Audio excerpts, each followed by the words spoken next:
What's good, everybody? It's your brother Mad Black, the most dangerous and most toxic black man on the internet.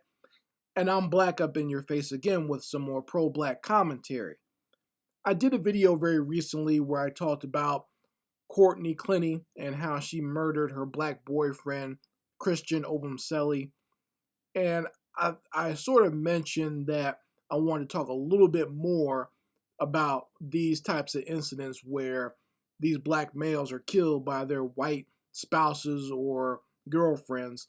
And very interestingly enough, and very ironically, there actually is a documentary about a very similar incident called Killer Sally that is on Netflix right now. I just happened to run across it. I was watching some anime or something like that on Netflix the other day, and I kind of saw it on there, so I decided to just go ahead and sit and watch it since my wife, she fell asleep, so I figured I'd just watch something else while she was asleep. And yeah, so it was this documentary about this female bodybuilder, Sally McNeil, and her black husband, Ray McNeil.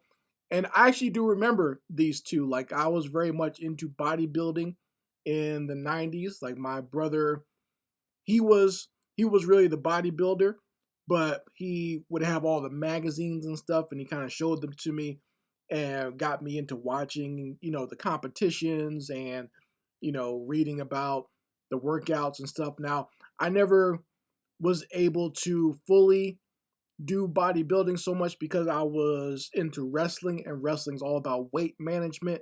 So I couldn't be just eating like bodybuilders eat. For them, eating as much as you can was a thing. And when you're a wrestler, you have to cut weight. So I had to cut a lot of weight anyway to stay in my weight class. So I was wrestling a lot lower than I actually was. That's a trick that fighters use as well. So I couldn't get too much into the bodybuilding as far as like the calorie intake, but I was still very much into just watching it as a sport. And I do very much remember Ray McNeil competing. I actually remember in the documentary they showed the competition that he was in and the winners of that year. I remember that one very well. I had a magazine all about that competition. But I kind of remember Sally as well. And watching this documentary and seeing what happened between these two, I mean, they were both toxic in this relationship. I do believe that fully. And even though there's not a lot of footage of it because it was back during the late 80s, early 90s, so it wasn't like we have camera phones every day and see everything, or cameras everywhere like you were able to see with the situation with Christian Obumseli and Courtney Clenny. You were able to see her go oops upside his head almost every other day in the phone calls and whatnot, and the arguments. But with these two, you didn't see that. You only get accounts based on what the children say and what their neighbors and everyone else says, their friends say. And their friends say that they were both violent towards each other. Even the kids say that as well. Okay, so it wasn't like a situation where Sally was just abused on her own or just getting beat up by this big, strong, buff black man. Okay, she gave as good as she took it. So they're both just very toxic for each other.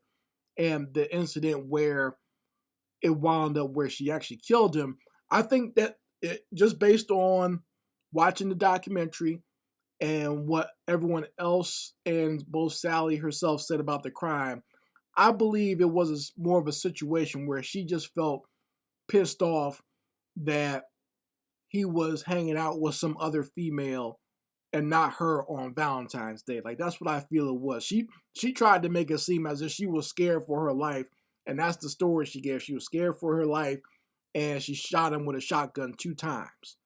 Okay, but based on what was going on before she shot him, and then like when she shot him the second time, it doesn't seem like that. It seems more like a lover's rage type thing. She was pissed off because he didn't want to spend time with her on Valentine's Day. She claimed that he had choked her or whatever, but I'm not even sure if that actually happened.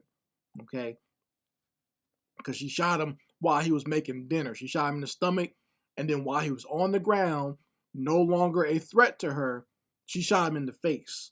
So that like the first shot she might have been able to get away with that because she said he was coming at her and she shot him one time and like it's like okay, but you shot him with a shotgun and he was still coming at you. You know what I mean? Like she tried to make people think that he was still coming at her after being shot. Like she was trying to say, oh, he had several steroids in the system. Now, both of them were on steroids, but now all of a sudden steroids are bad when she's trying to use that for her defense.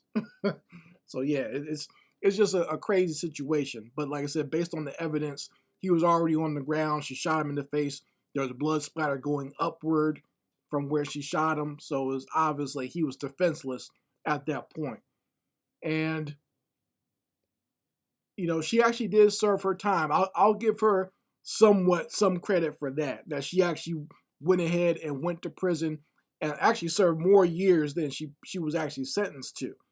She served a long time in prison and with no parole and got out, you know, when she was supposed to get out, not earlier or sooner. She actually got out a little bit later than she was supposed to. So as far as that goes, at least she served her time. But what I thought was crazy was she gets out of prison and she's got herself another black guy. Another black guy got married to her. I'm like, seriously?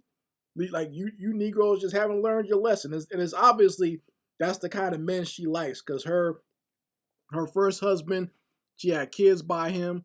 I think it's like part 3 of the documentary. They show where she grew up at in Allentown, Pennsylvania. We used to wrestle against them a lot. Allentown is country as all get out. Lots of rednecks, lots of white supremacists out there. But I don't know if it was because Sally was just athletic or because her face was not all that cute. She hung out with a lot of black folks. Like most of her friends were black. She always dated black males. Like I don't think she's ever been with a white guy based on this documentary, what it said. So that's her thing, I guess. And she killed one of them and still was able to get her an old Negro when she got out of prison. That's a shame right there. And even like his family warned him, like, you know what she went to prison for, right? But this you can't tell Negroes nothing. So if he offends her in any way or doesn't want to hang out with her on Valentine's Day, that's gonna be his old ass. And this woman's already strong as hell, so he's gonna have to worry about that. I don't know if he can take her out physically or what, but you better watch out. She's lethal with a shotgun because like that. That's a part I left out. This woman was also a trained Marine, so she's trained in the military, so she knew how to use that shotgun when she killed her second husband. And I believe that if this other Negro messes up, she'll take his ass out too, because she hasn't really accepted any responsibility for that murder. She still maintains she was defending herself. Yeah, she did her time, but I don't think she truly learned her lesson in that regard. She's still spinning that yarn that she was just defending herself. And I don't know why she just doesn't come out and admit what she did. Everyone's kind of just letting it go because she actually served 25 years in prison. But, I mean, you folks let me know how you feel about it in the comment section. If anyone saw that documentary, if you liked it or didn't like it, you let me know in the comments. And let me know what you think about these black males who just can't wait to get with a white woman, even if she's known for killing black men. So if Courtney Clenny goes to prison and gets out, she'll be able to get herself another bed bug with no problem whatsoever. You guys let me know how you feel about it in the comments. Anyway, Mad Black, and I will be back with my foot on these devils' back.